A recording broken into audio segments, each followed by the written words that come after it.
Today I have Josh Melton, who is a very successful commercial cleaning business owner. He's actually doing over 7 figures, which is really the goal for a lot of you guys watching this and in this group. So we're going to be able to take home a lot of really awesome strategies, tips, advice that he's learned from his journey. Before we get into anything today, first of all, Josh, I want to just first thank you for coming on here and being able to share your story. Yeah, Alex, thanks for having me, man. I think it's so cool that these days there are so many opportunities to learn, like people doing like just what you're doing, trying to teach how to grow a company. I know when I started, it's 2006 time period. There were not really a lot of podcasts. Definitely weren't any that were cleaning related. And so I remember spending a lot of time on this like old school cleaning forum. I think it was called like the Global Cleaning Association, like old school like chat room type thing, man. It was crazy. 2006 was when we got our start. It was actually 2005. My wife started cleaning houses. So we had just graduated college, probably like 6 months, a year after college. She's like, I think I want to clean houses. And I remember thinking like, oh, okay, I'm not sure why you went to college. You got a marketing degree, then like clean houses, but if that's what you want to do, more power to you. Roll with it. And so she probably did that like in addition to like nannying. I mean, just whatever she could do. She was trying to like, she was cleaning houses sometimes while she was nannying, stuff like that. But, she started doing that. We moved to another town. She kept doing it some. And I remember having this conversation with her, like taking a walk. So we're newlyweds, we're taking a walk through this neighborhood. We're living in a 700 square foot apartment, 1-bedroom apartment.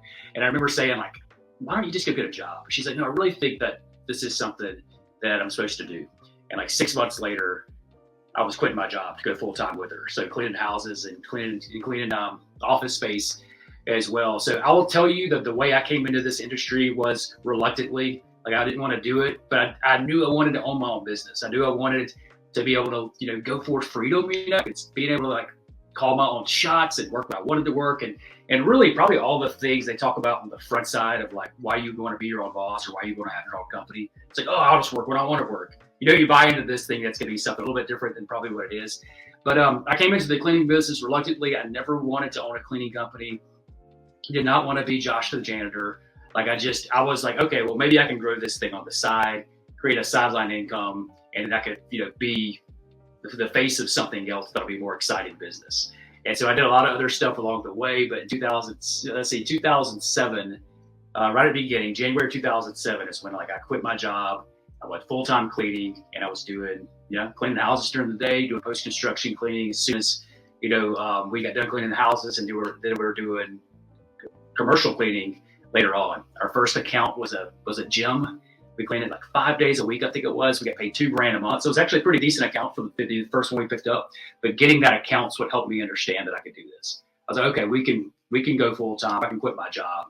And so I did both. About 6 months having that commercial account, that gym, cleaning at night. We scaled to the point in the next 6 months. I think in June when we had that walk through the park or walk through the neighborhood, my wife was making like $1,000 a month cleaning. And I think that December we billed like $10,000. So I saw the way to get out. Wow. And then over the years, I never wanted to be Josh the janitor. I didn't want to do this. I did not want to be associated with cleaning.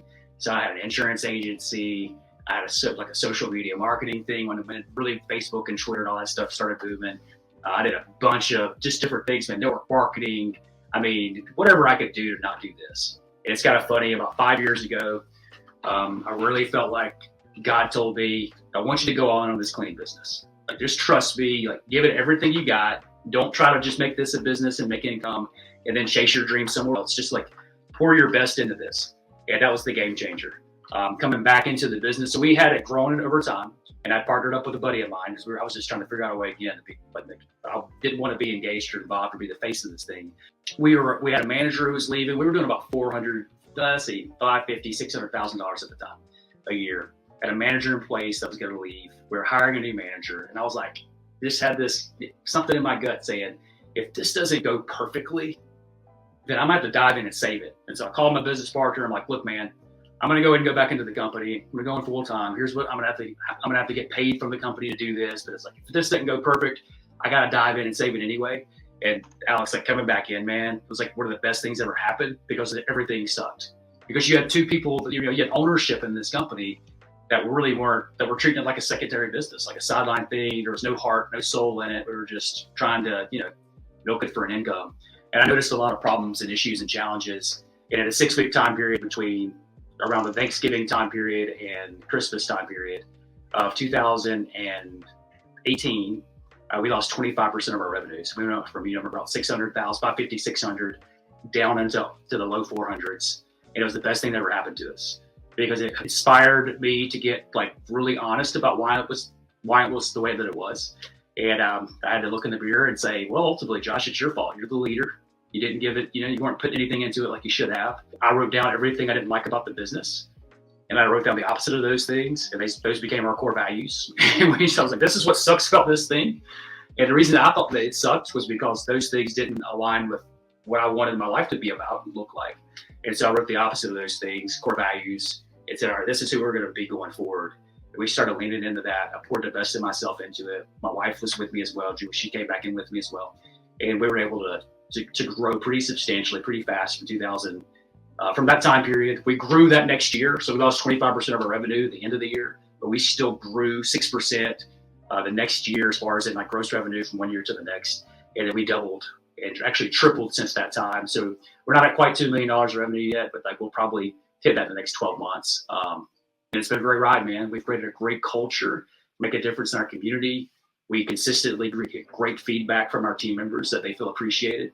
And so we're proud of the business now, man, to the point where I started going on podcasts and, and I'm not Josh the janitor, but I'm kind of speaking at it. I put my face on the business to some degree and said, hey, this is just give it everything I got to this, and here's what's going to be. And so it's kind of funny to go from being the guy who didn't want to be associated with the business to now being able to, coach other cleaning company owners and really being more of a face in the industry of what you can do if you put your mind to this thing. Yeah, it sounds like one of the biggest maybe turning points was, like you kind of got more involved with the company, started addressing some of the mistakes that were made or maybe weren't being done in the best way. Would you attribute a lot of that kind of turnaround to, was that like a lot of the leadership skills, a lot of the core values? Was it kind of more of that mindset and culture, delivering that to the team that allowed you to grow? Or was it maybe other things within the business that also helped you turn it around in that way, especially during a difficult time, with COVID and everything? Mm-hmm. Yeah, so we got the thing on the right foot going, before COVID happened, right? So we're going in the right direction, and it gave us enough of a runway to really be able to start getting things in order in the right way. So COVID for us, like it was for a lot of cleaning companies, was a great economic time, and that some of that has to do with the clients that we chose to have, for the niches that we were in, banks and doctors' offices. They didn't close during COVID. In fact, most of them requested more service. And so we were able to grow during COVID. Our customers were not shutting down, which was great. And again, nobody plans for that. They just got lucky or they got unlucky, to be honest with you, as far as the way that all went for them. But Alex, I think, man, what I'd say is what was the main thing for the turnaround? I think it had to do with defining who we were. So I went from being somebody who always wanted to be out of the business to feeling like God told me, get back in and give it the best that you got. And so reluctantly got started in the business, reluctantly went back into the business, but it was definitely the greatest thing. So what I could say as far as in what were the things that made the difference? All right. So we took, extreme ownership from the standpoint of leadership. It would have been easy for me to blame the manager we had that was going out. It would have been easy to blame the manager who was coming in. It's not what we did. Again, it was this is my fault because I'm the leader. So, and because it's my fault, I can fix it. If it's everybody else's fault, it'd be hard for me to fix it because I'm a victim. It's no. So some of it was taking ownership of that. Some of it was getting very clear on who we are and who we want to be. And so I talk about the establishment of our core values. I can run through what those are real quick, what I realized. And again, this was not, we did not resemble this when I came back in. So what I did was wrote down everything that was wrong, and then I wrote down the opposite of those things. And I was like, this is who we're going to be. Now, I already had a mission statement that said we go above and beyond to serve people. I'd had that for a couple of years for the company, but we really weren't doing it. But the mission was there. I knew that's who we were supposed to be. And then I had a vision for the company and refined it a little bit over the years. But I was like, well, if this was created during this time, this vision was, and I was like, we suck. Okay, well, what are we going to become? And the vision became, well, I want our clients to trust us. Because right now they have some reason not to trust us because we're not doing the job that we said we'd do. Like we're not spending enough time. We're not going above and beyond. So I want to go above and beyond to serve people, and I want my clients to trust that we're going to do that. So we wrote down, we are trusted by our clients. The next thing we wrote is we are appreciated by our team members. Our team members had been undermanaged. They hadn't been poured into. Like we were not giving them feedback consistently if they're doing a good job or if they're doing a bad job. We weren't letting them know if they were spending the right amount of time on site or not. So we weren't engaging our team, and I don't think we made them feel appreciated. So it's like, well, I want them to feel appreciated. And the only way I can make them feel appreciated is like I have to truly appreciate them, right? So because if you make me feel like you appreciate me, like I like that feeling, so I will appreciate you in return. I think appreciation is reciprocal. So we're like, all right, well, let's make sure that like our team members, like we're focused on making sure that they get a good experience here, right? So we are trusted by our clients. We are appreciated by our team members. And then I wrote down, we are remembered by our community. And I've read in a book that said, if your company were to cease to exist, would anybody in your community knew that you ever existed? Well, hey, would anybody miss you? Or would they even know that you're gone? It's like, well, I want to make sure that, if we have a company and we're involved in Athens, Georgia, like I want to make a difference. So, and impact the community to a level where if we cease to exist, they would feel that gap. And so we wrote down that vision statement and then our core values, and we got to have character. Like, in order for somebody to trust you, you need to have character. So we need to care. Like, it just doesn't seem like we care that much about doing a good job. So care. We need to care that we're doing a good job. We got to communicate effectively. We're not telling people, we're not engaging with the client enough. We're not engaging with our team enough. So we got to communicate effectively. We got to be safe. We got to make sure we're locking the doors and that we're using products that aren't killing our people or that are unhealthy for them.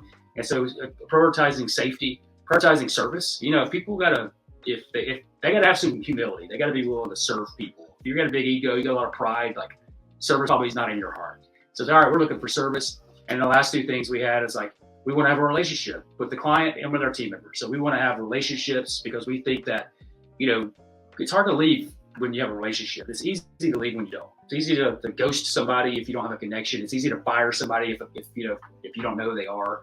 So we want to have a relationship. And I was like, and I think if we do all those 6 things, we'll get the results that we want. And so our core values were that do these 6 things and we'll get results. And over time, I changed those a little bit, some of those, but that was the ones we wrote down to start with. And I think really defining, like, this is what the win looks like for us. We're going to go above and beyond to serve people and everything that we do. We're going to create a company that our clients trust, that our team members appreciate, that our community remembers. And we're going to live by these 7 core values. So if there's somebody on my team, and me too personally, if I don't reflect these core values, then I got to get gone or they got to get gone. And so it was taking responsibility. So leadership is taking responsibility and making sure, setting out to fix it, right? This is what the problem was. This is where we want to go. This is how we're going to get there. And then I'm going to give it my best. And that was the turnaround. So we had a lot of people leave our company over that time period. And I think, hey, that's mostly my fault because I didn't lead well. So they left because now I'm like, I said to those guys that I had this email, it's called the New Year's 3 is what I said. But it was that like, hey, I'm sorry. I haven't been a good leader and I haven't, giving you the feedback that you need. I'm giving a plea for your forgiveness and I'm giving you a promise it's not going to be that way going forward. And so we're going to have a culture of accountability and here's what we're creating. So a lot of people left. As I mentioned, some clients left. But in the course of that time, we built a company that our community loves and knows, and that our team members constantly tell us that they feel appreciated by, and they come back. So people leave and they come back, which is great. It shows you they feel appreciated, and our clients trust us and they respect us. And so, yeah, man, I think that getting clear on who we were and what we're about, and then taking responsibility for that, for creating that, I think those were the key differences into our success. Now, did that anything else affect that? Of course, we take responsibility as like, well, it's my responsibility, it's our team's responsibility to put the right systems in place to show people appreciation and this and that. So your company's not going to scale if you're the magic and you don't have any systems in place. You got to be able to create systems that work so that you can delegate, elevate to the next problem. And that's how you're going to build your company. Going on core values, because I think that's something that's not talked a lot about in this industry, especially because I mean you see it in a lot of business books and leadership, that type of thing. Mm-hmm. But at least from what I've seen, it seems to be more of like a high level.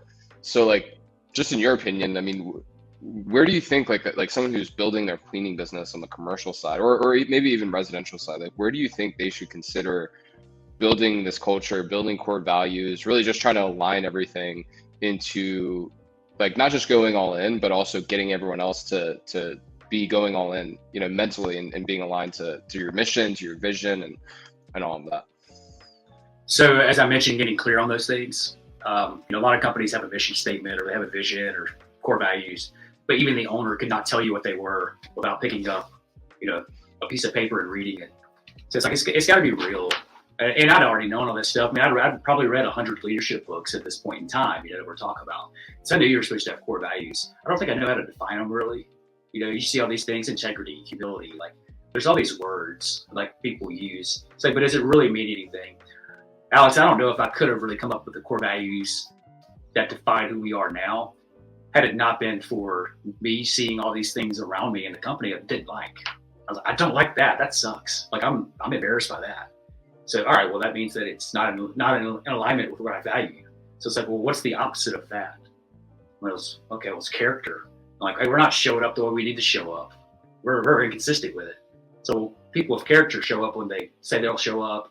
They do what they say they'll do. So it's all right. Well, character, that's a core value. That's obviously something that was meaningful to me. So I think it is difficult to, we know that core values are important, but it's difficult to really define what they are for us.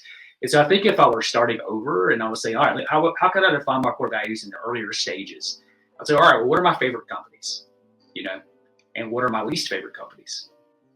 And why? So for me, it's like Chick-fil-A. It's like, well, why is that important? Like, what do they do that I like? I'm like, well, it seems like they go above and beyond in how they serve people. I mean, they definitely do things with excellence. So I was like, some of that was looking at Chick-fil-A, what they did. I was able to use some of those examples. Probably that was always a company I liked. I used to say, like, we're going to be the Chick-fil-A of commercial cleaning and how we do things. So I could steal from them a little bit on what they did and how they did it and take some values there. Look at other companies maybe I didn't like and say, well, I don't want to do that. So what's the opposite of that? As I mentioned, I changed my core values over time. Some of the words I changed. So I think what I'd say is if you're early in your business, or if you just don't have core values yet, just write something down. You can change it.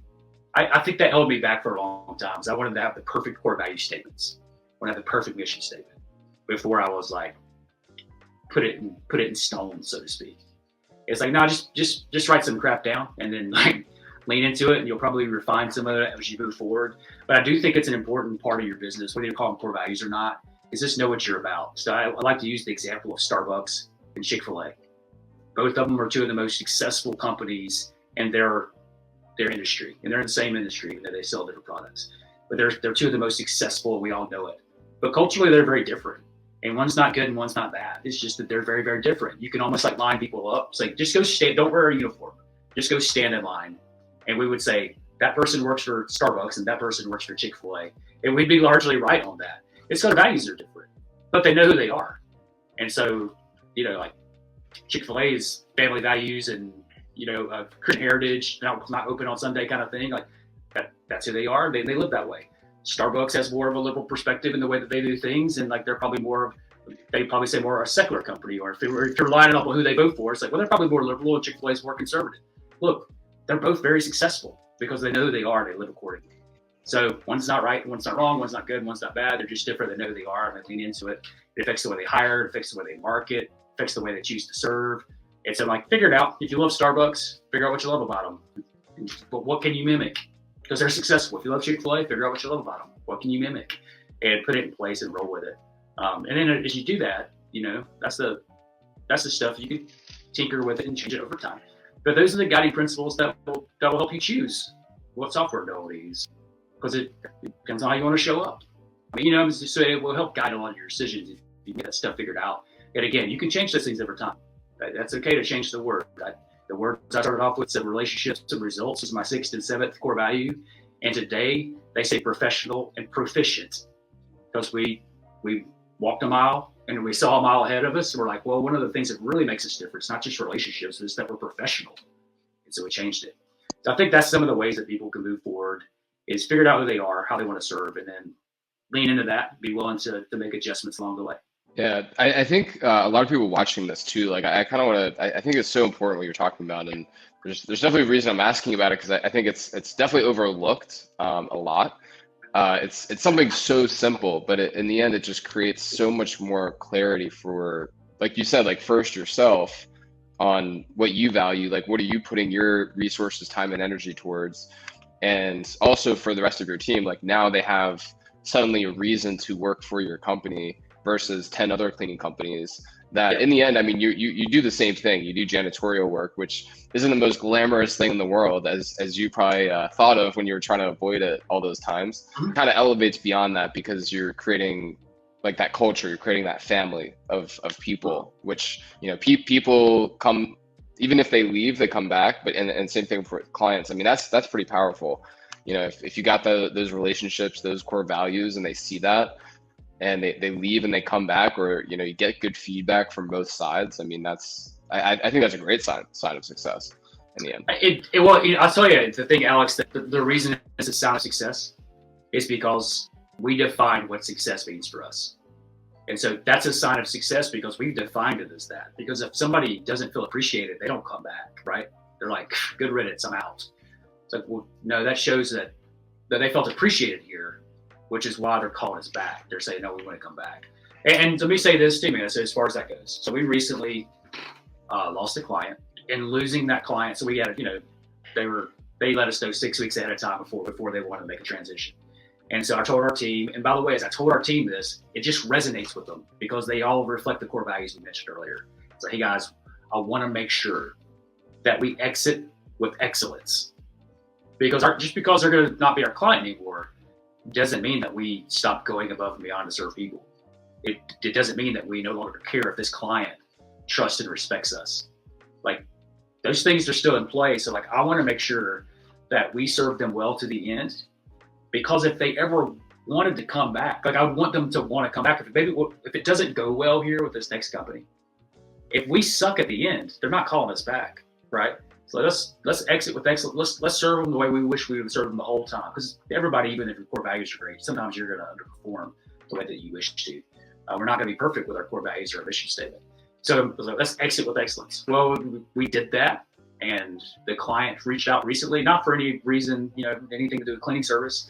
They just reached out for a different reason. Actually, it was on accident. They sent us an email and it went to us instead of the new cleaning company. And it was with a complaint. And so I sent a message back, and the lady's name was Natalie. It's like, hey, Natalie, it's like, it oftentimes is, you know, it's a little bit difficult when you're starting a new account. It's like, so I'm sure the new company will do great within a couple of weeks. I was like, but I didn't want to let you know that they may not have gotten this message because it came to us. So if that complaint that you had, like, you may want to reach back out again if it wasn't corrected, because the email came to us, not them. So that's just, yeah, go above and beyond to serve. That's what we want to do. But it was the message I got back from Natalie. She said, thank you so much for getting back with me and letting me know that. I also wanted to let you know that the way that you guys left wasn't unnoticed. She recognized that we did well in the end, right? She's like, hey, just enough to where she would say, the way that you guys left was not unnoticed. Like we saw that you guys left the way that you left in a positive way. So I think, you know, when you could, that's a win, dude. That for me. I'm like, that's success. Like, we succeeded. Are we going to fail? Yeah, of course we're going to fail. We're going to lose clients. We're going to have some team members that quit because we didn't serve them the way we wish to. Like, we're going to fail in the process, but we know what our true north is. And so success is when we hit those little benchmarks where, like, a situation or a story happens and we're like, yes, we lived out our core values. We lived out our mission statement. We lived into our vision statement. That's what succeeding is all about. We know what success means to us, and so we're able to see it when it happens. Absolutely, yeah. Defining success. I think that's the main message here. Then that makes total sense. I want to kind of rewind just a little bit here. So I know in the very beginning you unpacked a lot about your story and kind of how you progressed throughout this journey. So it sounded like you were doing a lot of these different business ventures. You had a job. What was your job, by the way? I was curious. Yeah. So when I started, so my wife and I were in one small city, and we knew we didn't want to live there. And so we're moving to Athens, Georgia. Let's see how it goes. We're about an hour away from here. And so I took the first job I could get, which was I worked for a telemarketing company. I did business to business IT telemarketing. So I spent a lot of time talking to the guys in the IT department for, you know, universities and whatever types of businesses. So yeah, I was telemarketing 40 hours a week when we were starting this, because I knew I wanted to own my own business and I wanted to work for myself. So it's like, that'll give me the seed money to move, right? It's like, we just pay our bills or build something. And I was being scrappy, trying to build other stuff while we were doing that. But that's what I was doing when I started. When we moved to the city and we were in the cleaning business, I was a telemarketer, which was, by the way, oh my gosh, It was, I mean, nobody wants to do that. It's not fun. But what a great thing to do to get over call reluctance. I mean, because I had to call strangers and talk about crap I didn't even care about. And that building that skill did help me out tremendously in this, because eventually, I had to meet people I didn't know and talk to people on the phone, and that reluctance or fear was gone because I put in the time. Because I spent 2,000 hours doing that for a year. And so it was awesome. That's what I was doing before. Put in the reps, yep, for sure. It's very rare that I'll hear a story where it's like, ever since I was 5 years old, I wanted to own a cleaning company. I've always wanted to be, it's always, a cowboy, an astronaut, whatever. Yeah. How realistic it is, is another story maybe, but there's always like this transfer of either, especially in a lot of these success stories, like I always hear a lot of these transfers of either like skills or knowledge or sometimes even like multiple skills that were attained before kind of making that transition that made the journey easier. I mean, is that something you feel like was in the case with you with, these different projects, doing the telemarketing? Were there certain things that you felt like really helped you accelerate your journey when you transferred to the cleaning business? Yeah, so I think what I'd say as far as like the early days, or if I was talking to somebody that maybe they have their job or maybe they have a cleaning company on the side, they don't, they're not full-time yet and they're trying to figure it out. The thing that I did early on was what got me to be an entrepreneur was like I joined, well, by the way, as I say this too, I didn't have an entrepreneurial, like from a business perspective, like bone in my body that I knew of. So I graduated college. My degree was in theology, Bible and theology. So, but I had no idea what I wanted to do. I knew I didn't want to work at a church. I went to a Christian college. The easiest way for me to get out of college was to choose theology. So that's what I chose to get out. But I went to an Amway meeting. It was called Quick Start at the time, a network marketing meeting. And they talked about Robert Kiyosaki's cash flow quadrant. And it clicked. I was like, I don't want to be an employee. Like, I want to work for myself. And I want to figure out a way to create passive income. I was in a band at the time. I was lead singer of a band. And I was like, dude, it's hard to make hard to make money in music. But what if I could have a passive income stream on the side? I could do music full time, not have to worry about money. That'd be awesome. So that's what launched it for me. And that launched me into personal development. So I started listening to the audio training, John Maxwell, Zig Ziglar, the people that were in that network marketing company. I started listening to a lot of audio stuff, which you get these podcast services this way now. They didn't really exist back then. Audio training. I started reading books. I started getting around people that wanted to build a business. So my friends didn't want to build a business, and it caused relational challenges for me because I quit playing softball, right? Like I eventually quit the band. Like I quit these things that I was spending my time doing because I wanted to be an entrepreneur. I wanted to build my own business. So I think the mindset piece of things, I was creating that at a faster pace than my peers early on. And so the cleaning company, I mean, honestly, the reason we got into this, like my wife said she wanted to start cleaning houses, but we were broke. Like we didn't have any money. Like her parents didn't have any money. My parents don't have any money. So I couldn't go buy a franchise. I mean, it was just, we were going to have to hustle. And that's the great thing about cleaning is like, if somebody's listening to this, Alex, and they don't own a cleaning company right now, I mean, $100 later, trip to Home Depot, they're in business at least to some degree, right? I mean, they could start. So there's a very low barrier of entry, which is great. I mean, it creates an opportunity for anybody. It also creates an opportunity for anybody. So there's a lot of people that don't have a lot vested in this. So, like there's a bunch of crappy businesses out there because they started something, they're not even making. Some of them are charging so little, they're not making minimum wage when it comes down to it. So a lot of the problems we hear about in the industry are like, oh, they're undercutting or they're not charging this or that. I'm like, it's just always going to be that way. It's never going to not be that way in this industry. But I think, man, on the front side of this thing, Alex, what I'd say is like what really worked for me was that I was in community with people that wanted to chase a dream and build their own business. And I was investing emotionally and intellectually in ways of thinking different. And the biggest one from the standpoint of a concept that changed it for me was the cash flow quadrant, Rich Dad Poor Dad. I was like, I want to build a business where I can make money that doesn't require my time. And I've been on a 20-year journey of that. And honestly, in the last couple of years, it really turned into truth where I'm 42 years old right now. And, like I completely call my own shots at this point in time. Like I still take a salary for my company. I still work in meetings and all that stuff. But like, I can do what I want to do when I want to do it. and make a strong 6-figure income doing it, which is awesome. It's like, that was the dream originally I had. Never would have dreamed I would have it in a janitorial company. Like you said, like I wasn't 5 years old spending all my time in the bathrooms. I just loved the way a clean toilet looked. It just wasn't like that. One of the reasons we succeeded because I was able to get my own ego out of the way. There was a cap on our success because of my own ego. And once I was able to start removing pieces of that at a time, it really empowered the team. It empowered me to be able to bring better people around, but it empowered people around me as well to step into the best versions of themselves and for us to build a company we're proud of. Because it's not, dude, I suck at so much of this stuff, honestly.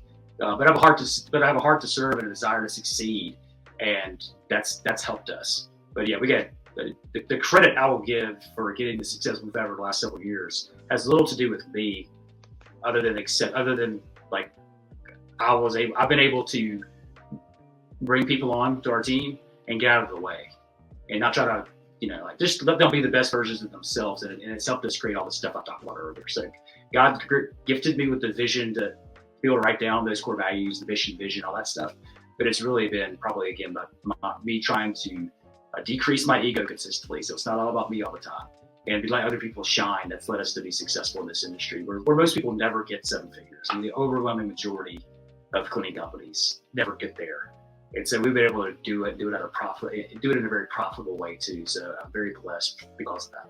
With like hiring and attracting A-level talent, and that is very admirable. Kind of putting, like, I've always felt like good leaders, they always put everyone first in terms of credit and also just recognizing talent when they see it.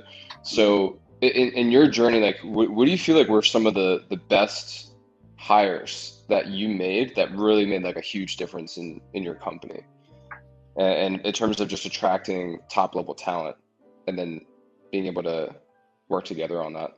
That's a great question. I'll tell you, I think I learned how to bring on good, like, talented folks by being really bad at it. I mean, we've hired so many people that weren't the right people, and not that they weren't good people. They were often good people, but we screwed up for them. We put them in a position they weren't qualified for. We wouldn't train them on how to do it. So I think over the years, we hired a lot of people for the wrong spots, or hired them for the right spot and then moved them into a spot where they could succeed. And we just didn't quit. So we learned along the way. And, continue to invest in ourselves, as I mentioned earlier. Like, I was reading and listening and putting myself in community with people that were smarter than me and stuff like that. So we continue to do that and just got better. So, I mean, as I'm talking about all this stuff now, I do want to make sure I point to, like, we sucked at all of this. Like, every single piece of this we sucked at, in the beginning. We just didn't quit. Learned along the way. Now, I would say, as far as in now, whenever I'm attracting like full-time people, so like leadership to my team, it's because we know who we are. And so we're able to tell them who we are, right? Like, hey, here's what this company is about. Here's our mission statement. Here's our vision. Here's our core values. This isn't a bunch of crap. This isn't something that's just on a sheet of paper in the handbook, or like, this is who we are. And so we attract people that are like that. So if it resonates with them, they'll join. If it doesn't, then it won't. And over time, we figured out our niche team members, our niche employee for the actual cleaner. We figured out what that needed to look like for us, and we are so focused on it. And so I'll give an example. For us, we do things differently than most cleaning companies. I hire part-time people. So I have very few people on my team that work full-time, and none that are full-time cleaners. Because I think it's hard to work as a cleaner full-time. I think, like, mentally and physically, it's kind of difficult to do it. So I figured that, all right, let me just hire part-time people. And it's like, all right, well, who do I want to hire?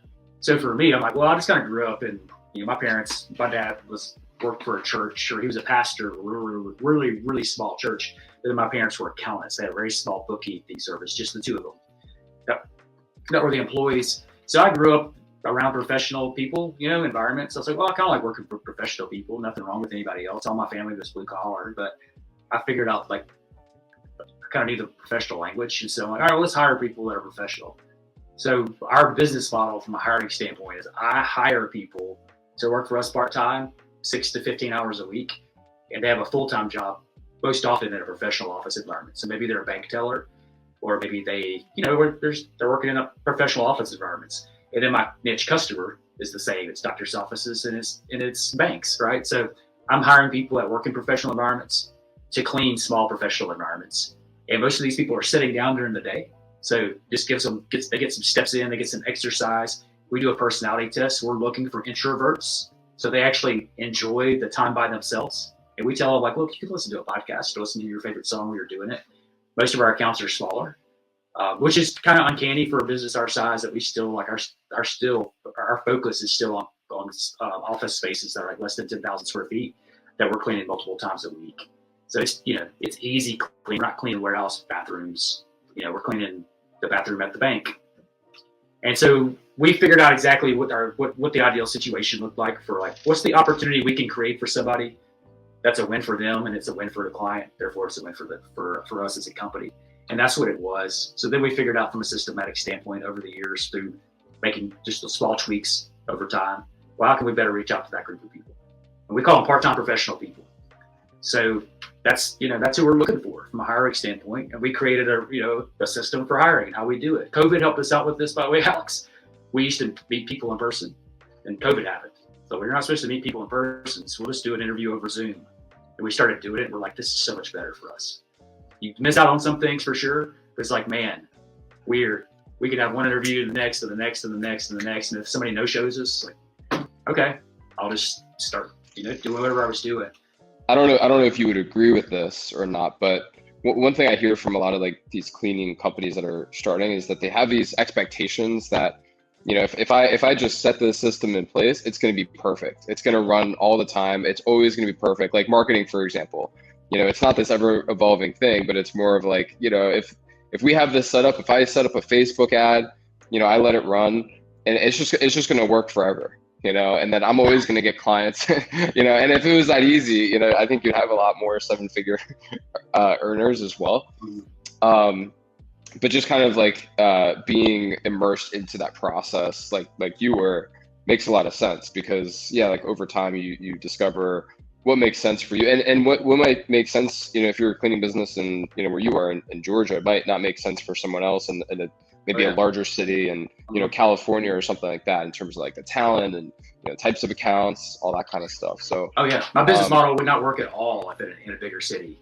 Like a lot of people have to have cars. If I worked in a city where people walked, my business model would fall apart in a heartbeat. But we figured out what worked here, for sure. And you're right, man, what you're saying as far as it. And it's still, I know this to be true, but it still holds me back too. Like, I don't want to fail or look stupid, But the only way to get good at anything is to fail and look stupid. Like, you got to be willing to fail and look stupid so you can become good at it. Like, you're just not going to be good at most things without looking bad. Even this is going to blow somebody's mind, but hey, Michael Jordan used to suck at basketball. He used to not be able to dribble. He couldn't shoot, couldn't even hold the ball. He couldn't even walk. Air Jordan couldn't jump. Like, he just rolled around on the floor. Like, so it's just that idea that you're going to be good at it, or you're going to be able to set it in place and get it right the first time. It's like, no, that's not how it works. Like, you gotta fail, and you're going to screw up, and you just decide not to quit. And if you have a reason for succeeding, that's bigger than the pain of not being good at something for a couple of days until you can figure it out. But yeah, you're gonna have to, you're gonna have to spend some money that doesn't get spent well. You're gonna have to put an ad out that doesn't perform well in order to learn, so that you can get better at doing the ads that do perform. Again, I figured out my whole core values thing. What did I say? It was like, well, it's my fault, but I had a system and a culture and team members that did not do what I wanted. It did not look like I wanted it to look. It was all based on, all of our successes are built on, for my company, all of our successes are built off of our failures. A mentor of mine used to say, like, failure is the fertilizer that that helps you grow and succeed. He said, without failure, you can't grow. That's the fertilizer. I was like, okay. Still sucks to fail. Still smells bad, but it's the prerequisite for succeeding in your life. And sometimes the more it hurts, the more you remember it as well. Oh, for sure.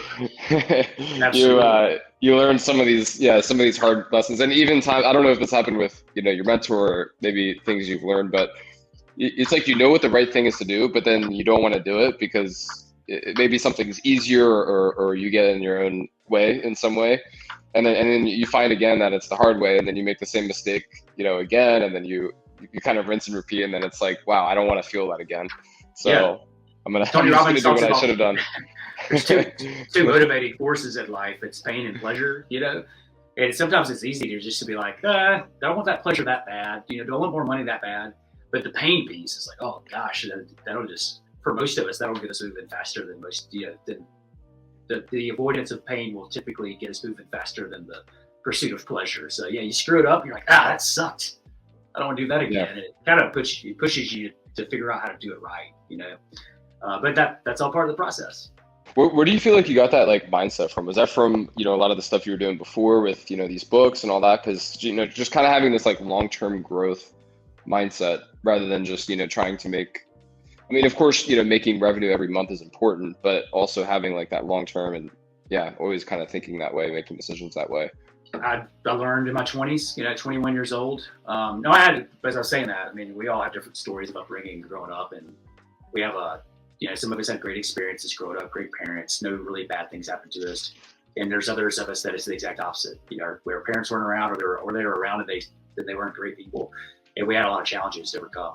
And either one of those things can, you know, we still have a chance, choices to make toward if we want to, we still get autonomy and agency on deciding how we're going to live our lives, whether it was good upbringing or bad upbringing. You still get a choice when it comes down to it. But I say for me is that at 21, actually I just turned 22. And as stupid as this sounds, Alex, I went to that stupid Amway meeting and I caught a dream. Now, I already had some dreams to me from like, you know, maybe this band thing will work. Maybe this is, so I had probably something inside of me anyway that was like, I'm supposed to do something important with my life. And I probably was built from childhood and built from my, you know, my religious faith and stuff that felt like my life is significant, stuff like that. But I caught a dream. And so I knew when I have kids, I don't want to have to ask a boss to go to their stuff at school. That was just, I want to be able to go to their, you know, if they got like for instance, I have a 5th grade daughter, and on Wednesday, so it's Monday right now, on Wednesday, they do a thing called the 5th grade walks. Like they were getting out of elementary school, so they like walk the hallways one last time on the last day of school. And when I was in my 20s, I knew I didn't want to ask anybody to go to that. And so I had a dream.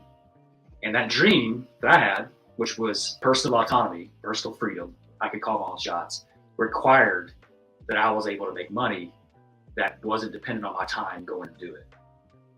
The way I wanted to live life meant that I needed to have a financial vehicle that paid me without me having to invest all my time, or at least be being able to, you know, choose when I wanted to do it. So it was going to require me to be a business owner. And I think it's that goal or that dream, I call it a dream versus a goal, it's both, but it definitely starts with the dream. That made me want to figure out how to do it. So reading the books and listening to audios, going to conferences. I mean, I've spent $100,000 easily over my career, probably more than that, maybe double that. I haven't probably looked back and tracked it, but you know, I spent a lot of time and money and energy into trying to figure out how to obtain this thing that I really, really wanted. And then I got it, you know? And so are there things in my life that I want that I don't have? Sure. You know, there are, but the things that are ultimately meaningful to me, do I have them? Yeah. Did I get them in a year? No. I mean, did I think I'd get them in a year when I started? Kind of. You know, I thought like, oh yeah, here it is on paper. This looks pretty simple. Let me go get it. And it was like, well, simple, but it's not easy. And you gotta get tough to be able to get it. But I knew what I wanted, and I was willing to chase that. And it wasn't all, you know, rainbows and butterflies for sure. There's a lot of fertilizer we walk through, and a lot of personal challenges that I just walk myself through in the pursuit, you know. But I think that when it comes down to it, if you figure out what you really want, and you can really deeply in your heart believe, this is what I want, I'm gonna go get this, then I think you can get it. And I think especially if it's something that's wholesome, you know, like spending time with your kids is wholesome. If it's something that's wholesome and something that's, you know, meaningful, and it doesn't take away your soul in the pursuit of it, then I think that you can run through all the challenges you got to run through to get it. And I hope for anybody watching and listening to this, that if you figure that out, I mean, I think that the thing that's, if you can figure out what makes you come alive, what makes you, you know, what you really want out of this life, like you can get it for sure. You really can. You know, but figuring it out and believing in yourself enough that you're going to go after it. Because you can figure, I mean, yes, we have systems in our cleaning company. We figured them out. You know what I'm saying? Like, we figured it out. Some of it was paid learning. Some of it was hiring coaches and consultants. Some of it was kind of on our own accord, but we figured it out because we really wanted something on the other side of it. So I think if you could figure that out, I think that's what helped me, man. It was like I had that dream, and then I really wanted it so bad that I was willing to pay the price for it. And so get hurt and get over it, and I would spend money I didn't have to learn and put myself in community with people that wanted something. And I think those were the keys. Yeah, kind of joining these different communities, putting in action, like basically just putting all the pieces together just over time. In the end, you're going to create the product combined with the ability to have a good goal that's actually not just money based. I don't know if that's kind of where you're going with this a little bit, but I think if you're just going after the something. Lambo, I think when you get it, it won't do what you hoped it would do. But I think if you're, but I think if you want freedom, I think if like I want to be able to just not do anything if I don't want to do anything, I think that will hold a higher level of satisfaction than probably the Lamborghini would. But I think as long as if you're in pursuit of something worthwhile, man, I think when you get it, you'll be glad you paid the price to get it because it was worthwhile. If you paid a heavy price to get something that turns out to not be worthwhile, so if it's just a material possession, it may not be quite the same. You may have to pursue the next one. But yeah, absolutely. Success is the progressive realization of a worthwhile dream or endeavor. Yeah, so if you got something worthwhile and it truly is, and again, it doesn't take your soul to get it, then I think get after it, just don't quit. I'll say the one thing, Alex, that was the reason that we've succeeded. If you were to go back to one thing, I said, well, we never quit. Like we wanted to quit, but we never quit on our dreams. So we're starting to experience those a lot more, in our early 40s. And people can get there faster. I'm not saying that they can't. They can get there a lot faster than that. But don't buy this stuff. When people are telling you that in 12 months you never have to work again, like you said, like the set it and forget it marketing stuff, it's like that's probably not accurate. Most of the people you see that have won in life or succeeded, like most of them didn't get it from the lottery mentality or they just got lucky on a stock. Most of them had to pay a price for it. Yeah, absolutely. And you can accelerate it by finding the people that already have figured these things out, or you can figure it out on your own. You can do a combination of the two. I've personally found it easier to find people that already, not to say they know the exact answer, because every situation is different, but it definitely does help. I think honestly that's like the biggest hack. Is like just there's no actual hack, but if there was one, it would be finding people that already know how to do what it is that you're trying to do. So 3 words and what the different mentor told me, and he goes, exactly what you just said, coupled with something we said earlier. It was define, learn, do. Hey, define what you want. Find somebody who's got it, learn from them, and then do what they tell you. You know what I'm saying? Like, do what they did, do what they tell you. So it's absolutely, you can expedite the process without trying to figure it out on your own. Invested money, to get yourself around the people, courses, mentors, whatever it may be. I tell people this, Alex, I'm like, look, if you want to build a business that looks just like what mine does, and you're in an area that could support it, I'm in college town. I mean, if there's somebody's in an area that's got 100,000 people, I'm like, yeah, they could probably do what I've done if they're at 100,000, 200,000 people in a city. I'm like, I teach people, I coach people how to do that. If they want to start a business that cleans factories, I'm like, I'm not your guy. I don't know how to do that. I didn't do that. But if you want to hire part-time professionals to clean banks and doctors' offices on the side, you want to make 6 figures doing it, I can teach you how to do that because I've done it. So if you define that's what you want to do, yeah, I can teach you. Here's let me teach you. Here's what I've learned. Here's what I did. You go do it. You should expect some real results. I do have to ask, since, I come from that marketing background and all that, what do you feel like really helped you to consistently or maybe even exponentially gain a lot of these accounts? Was it simply the services through referrals? Did you have certain platforms or things that you guys did to really elevate yourself and get more noticed in your area and get more contracts? Yeah, man, that's a great question. I think there's 2 things that we figured out along the way for us that worked. And again, I'm going to be specific. Hey, this works in my area, right? It probably wouldn't work if I was in Atlanta. That's got millions of people in it. You're not working the same. But for me, going back to that original core value, I talked about, like, one of the core values was relationships. And that's still something we talk about. We say we are a relationship first company. So early on, I knew, I'm like, I don't want to just, spread it and hope. So we figured out along the way, what customer do we want to serve? So who's our ideal customer? And we were able to describe that. I've mentioned it earlier. So, well, really it's banks, doctors' offices. Those are our top 2. And then other professional office spaces. And I'm not looking for 100,000 square foot buildings. And, most of mine are 115,000 square foot. So we were really able to figure out, like, this is the area we want to serve geographically. This is the type of business that we want to serve. And there's typically, Alex, a scenario like my business, like there's only so many of these in this little circle that I'm in. So I don't have to put up billboards and just put up stuff like random stuff. I'm like, I can be pretty specific to try to attract those eyeballs. Residential cleaning is different. It's like there's a lot more clients out there. So when I'm only looking really for bankers and for the doctor's offices and for other professional offices, so I had a limited amount of people that I had to market to, and just figuring out the ways that the market most effectively. I was in it for the long game, and so I'm like, well, I want to do relationship-based marketing. So the way it worked for us is we spent a lot of time in the community, chamber meetings. We joined associations. I'm actually the only cleaning company in the Georgia Bankers Association. Why? Well, because there's banks there. Like that's, like we want to clean banks. So let's go where they are. So we invested all of our money really more so in relationship marketing opportunities to join in the chambers and being involved. Because again, we wanted to be a company our community remembered, which meant that we couldn't just put ads out there. We needed to have a relationship first. It's like, well, we need to be out in front of them. So I'd say for us, some of the secrets were figuring out exactly who our ideal client was, and then worked on specifically trying to build relationships with them. We do use tools like LinkedIn to start relationships, but overall, we're like, I don't have to pick that client up today, but I want them to know who I am, that exists, so that if things don't go well with their current cleaning scenario, that I'll be the second person they think of. So a lot of what we did was relationship focused marketing, and with a small niche clients. So I don't care if all 6,000 businesses in my county knew who I am. There's about 500 of them that want to know me, and we're going to start building. We build relationships with them. We send them emails and introduce ourselves? Yep. We connect on LinkedIn. We post stuff on social media and our website. Yep.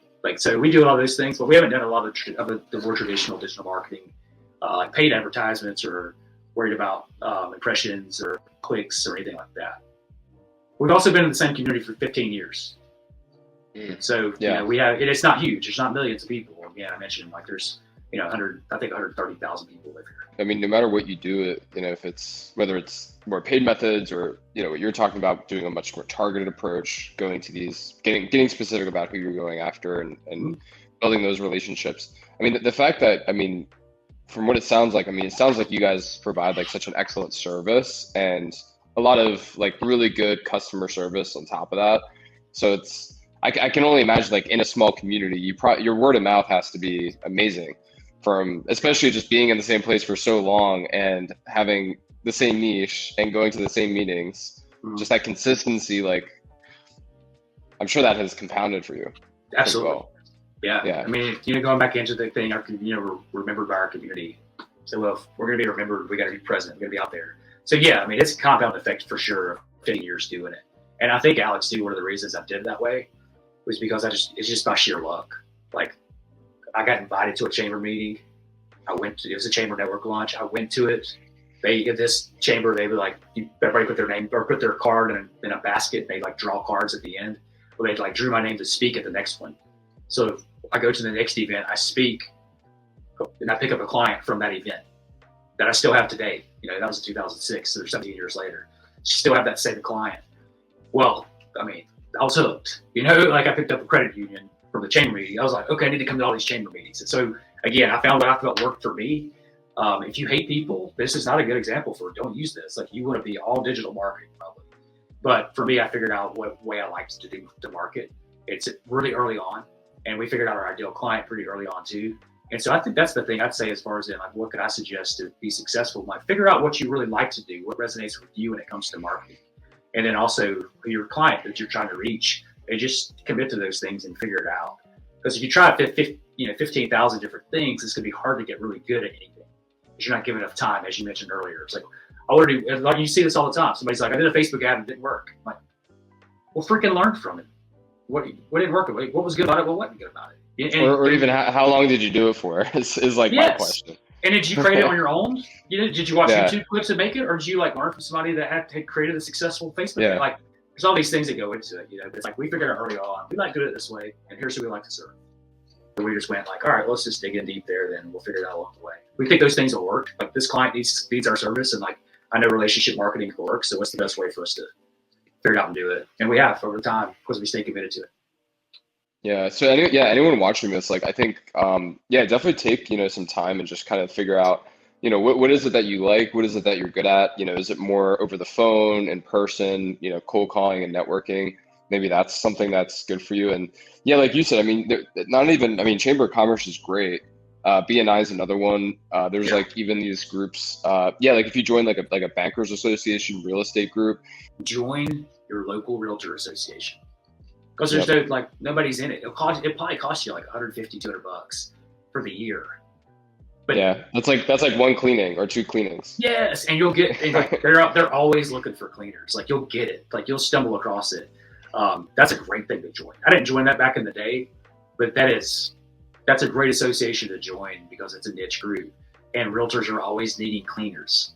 So, and same thing, mortgage professionals too. Like you'll meet bankers there because like you're going to meet mortgage professionals, insurance agents, and realtors obviously at this realtor association meeting.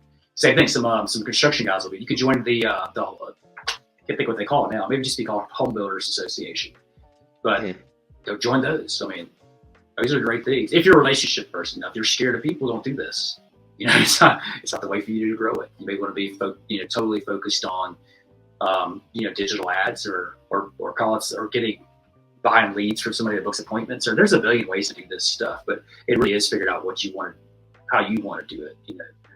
It's more relationship. It's more of a targeted approach, and Yeah. if that matches your skills, I mean, that's a great thing to try out and see what events are good.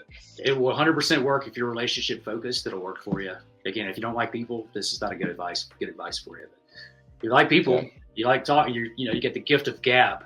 You can talk to folks. Then join a chamber, join a realtor association, join a home builders association. Those are all great to do. Absolutely. So, yeah, I know we talked a lot about, I think you shared some really valuable insights, as to how you've gotten to this point and how you've found success along your journey and kind of the story behind it. Just out of curiosity, man, like what's kind of the plan like right now? I mean, I know you said you were involved with the community, and yeah, like personally with a business, like I'm curious, like yeah, like what's kind of on your mind, on your plate these days?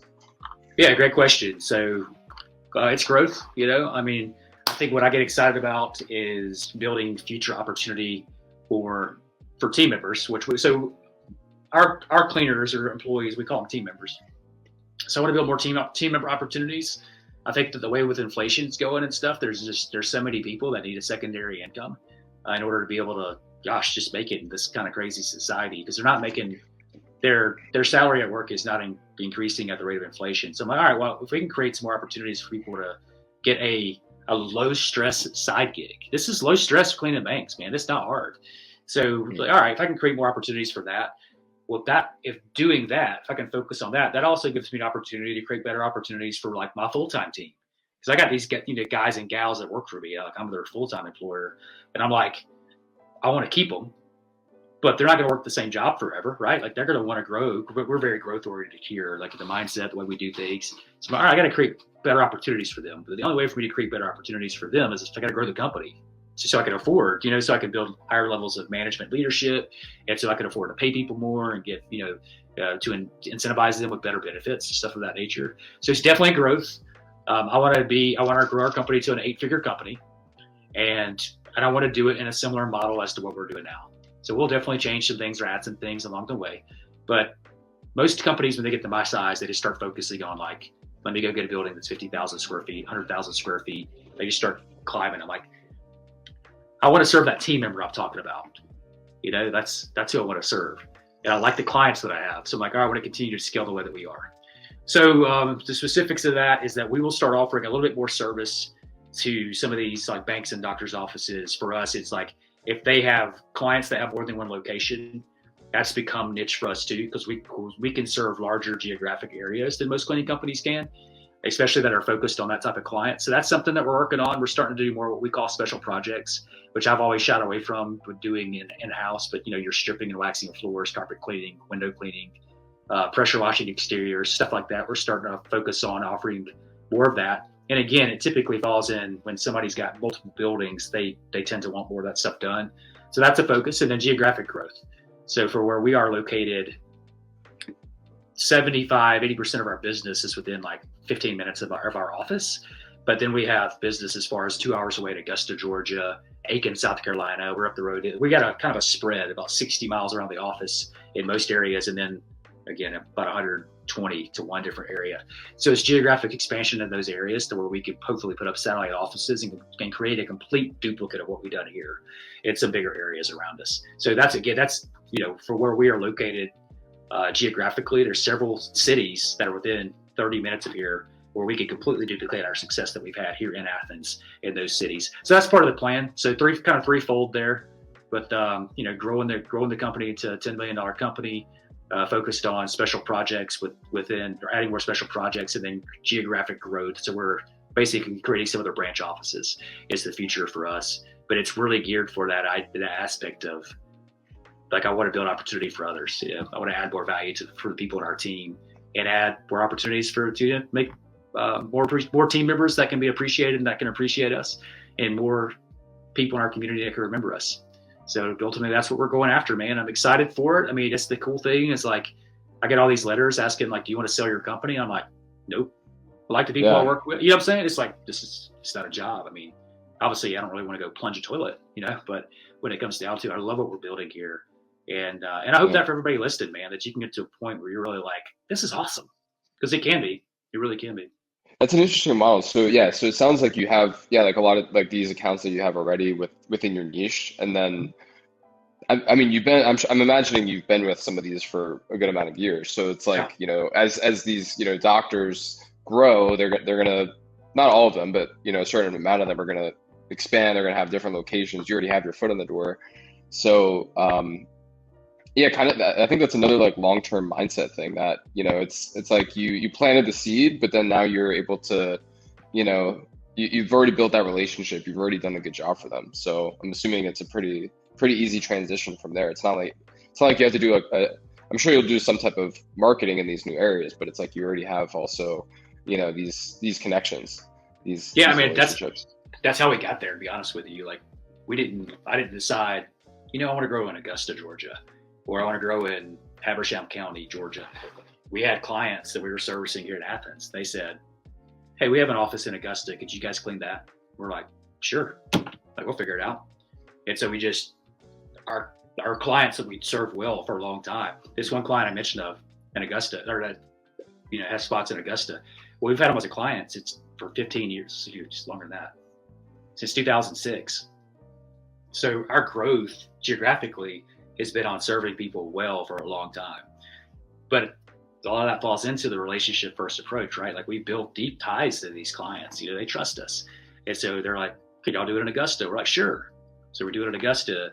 And what happened once we started cleaning in Augusta, then we're like, well, I guess we need to grow here. It didn't make sense for us to clean these 3 offices. We should clean, 50, right? So that was the predecessor for our growth, was serving clients here well locally. And as they expanded, we've expanded with them. My approach to marketing these days has been different over the last couple of years. And I'll tell you like what our focus is. So I think the hardest part about what we do is building. In the early days, it's different. The early days, you're kind of clawing and scratching because maybe you haven't really figured out how to get clients yet and keep them happy. So you're figuring out like those kind of things. But over time, once you figure that out, then it turns into, well, how can I grow my staff, grow my team? That's where the real difficulty lies, is figuring out how to become a better leader to the point where you can attract leaders to you. It's because you got to build these layers of leadership over time. So that's been the harder part, is figuring that out. And then when you really figure out, for me, I was like, well, the team member I'm looking for is different, right? I'm not looking for, like, what I say to our team is, I'm like, the people that want to work for a cleaning company aren't the people we're looking for. And the people that we're looking for don't know they'd ever want to work for a cleaning company. So it's like, well, how can we get those people? So our marketing is geared toward acquiring the right team member. What we realized is that that's the unique selling proposition we have. So I say, when we're doing a sales call, or my salespeople are doing it, we say 3 things. We say, we are relationship first. And the way we say it is like, so what that means is like, we're going to touch base with you. Like, we're going to be proactive with sending an email, every 2 weeks, and coming by in person every 2 weeks, just to make sure everything's good. Hey, are you guys good? Anything? Hey, even if you were being nitpicky, you would never say it. What kind of things would you point out? So we build a relationship. They're like, hey, you're going to know our name. We're going to know your name. Relationship first. That's a part-time professionals. So we use part-time professional people. That's rare. Most people don't do that. So it stands out. So because that thing stands out a little bit more, our marketing, our social media, our website is geared toward our team members. We're like, if we focus on our team members, we tell our team members stories, we talk about our team member opportunity. That's different than most cleaning companies. And the clients that we want will be attracted to that because the clients that we want are all professional office spaces. So when we're talking about we only use professional part-time team members, that's probably different than what they're accustomed to.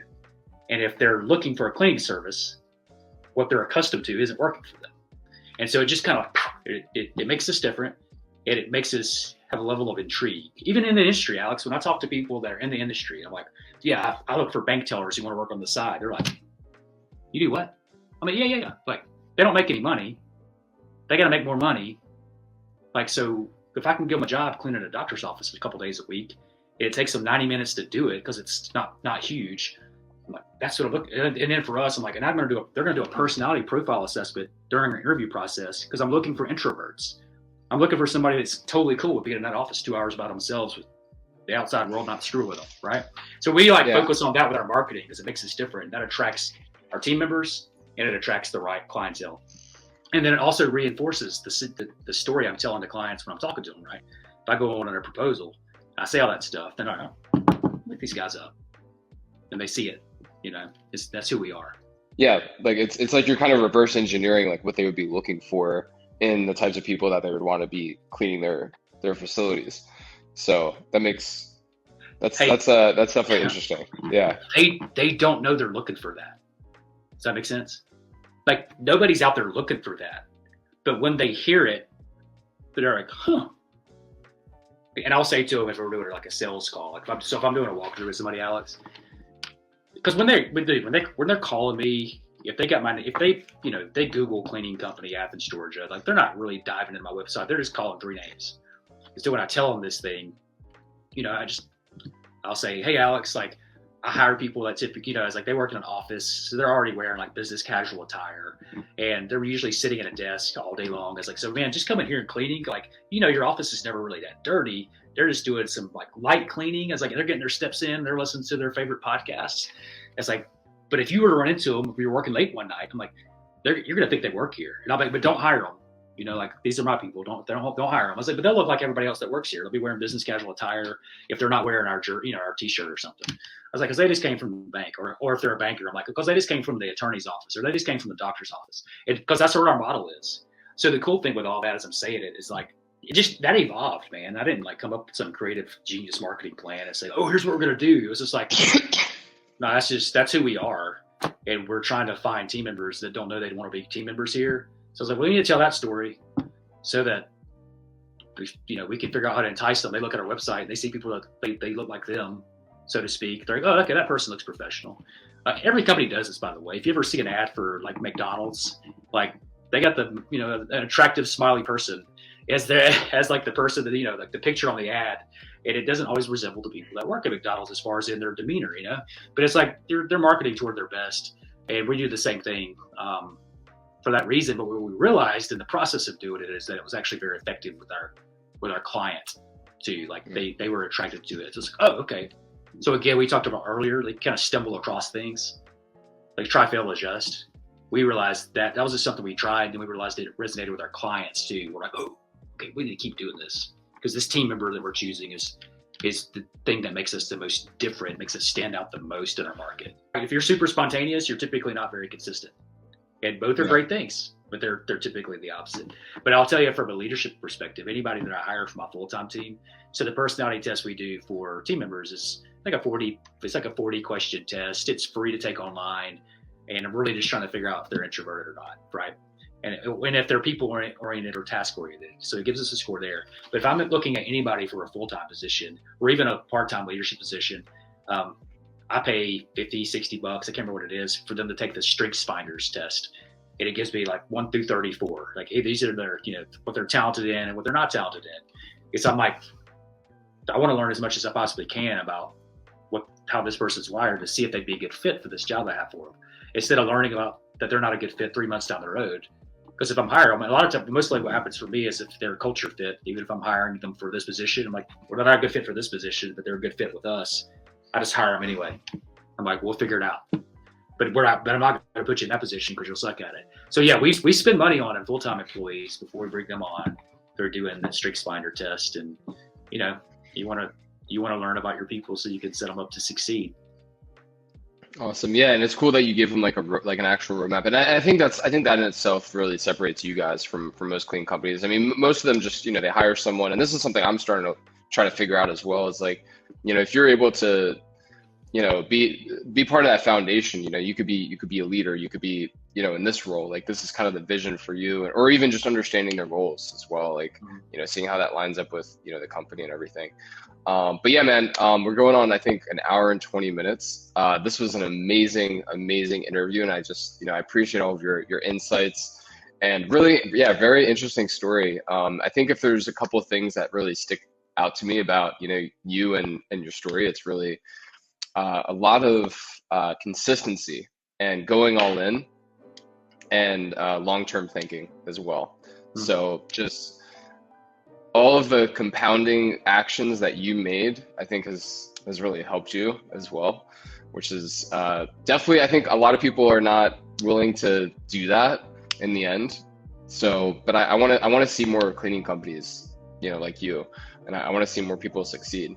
So I just, I really appreciate you sharing a lot of your insights here, and really excited to hear about, where your business is going. It's really, really exciting stuff. Yeah, Alex, I appreciate the opportunity, man. And again, I think that, if I could leave the viewer of that one thing, it would be, if you can get clear on what you want out of this, like, why are you doing this? If you can get clear on that, and it's something that's worthy, if it's something that's like, I'm not gonna have to trade my soul away to get that. That would actually be soul enriching if I got that thing that I'm going for. So if you can figure that out and you just don't quit, even when it gets really hard. And it's easier not to quit if you're in community with other people who are doing something similar or chasing something down. Then you can make it. Like, those are the tools that you need to succeed, and not just in this and anything. But this vehicle of cleaning is as unsexy as it is, can produce some pretty sexy results on the other side that are, in a life that's a lot of fun. Again, I'm living my purpose. I'm wearing my Bethlehem soccer shirt. I started a middle school boys soccer team this year, and I had the freedom to do that, to be at the field every day at 2:30, from 2:30 to 5:30, because I built this thing. And so you can get what you want out of it. And this is something when by the way, I was in high school. I wanted to be a soccer coach when I was in high school. That's what I wanted to do, and here I'm doing it. And in a total different way than I thought I would, but I'm living a lot of my dream because we figured out what we wanted, and then we just didn't quit, and we were around some people that were winners. So, and if they're watching this, you're in your group, right? So like you're putting yourself in the right space to learn from people that know what they're talking about, and to be in community with other people who are chasing down a dream. So you couldn't be in a better place. But I appreciate the time, Alex, man. It was a lot of fun. Yeah, man. Thank you so much for being on. And yeah, Joshua's on Facebook if you guys ever want to say hi or anything. But yeah, again, really appreciate you coming on. And yeah, we put this on our YouTube channel, put this on our platforms. So yeah, you'll be able to share it as well. But Awesome. Yeah, thanks again. Thanks, man.